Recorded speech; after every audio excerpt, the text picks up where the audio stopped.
బ్రహ్మభావం నిరాకారం, ఈశ్వరతత్వం సాకారం.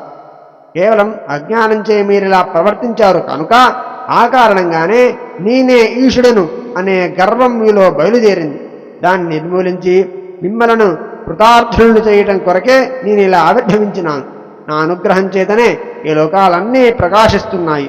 ఓ విధి మాధవులారా, అంతటా వ్యాపించి ఉన్న కారణంగా నాకు బ్రహ్మము అని పేరు. నా విపుల క్రియాశక్తి చేత విశ్వం వ్యాపిస్తోంది. సర్వులలో ఏకరూపంగా చైతన్య రూపంగా వ్యాప్తి చెంది ఉన్నాను నేను. కనుక నాకు ఆత్మ అనే పేరు కూడా ఉంది. ఇతరులందరూ అనాత్మలు, జీవులు అనడంలో సందేహమే లేదు. పంచకృత్య పరాయణుడనే నేను నాయందు అవి స్థిరంగా ఉంటాయి. ఇతరుల యందు అవేమీ ఉండవు.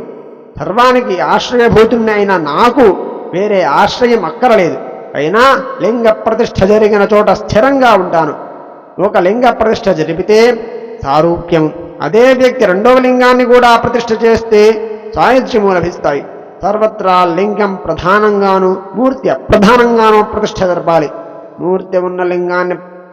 మూర్తి ఉన్నా లింగాన్ని లేనట్లయితే అది క్షేత్రమే కాదు. హరి ఓం తత్సతు. 11వ ఘట్టమైన శివరాత్రి అరుణాచల అనే ఘట్టం సమాప్తి. రేపటి వీడియోలో పంచకృత్యములు, ప్రామణం, పంచాక్షరి అనే ఘట్టం గురించి తెలుసుకుందాం.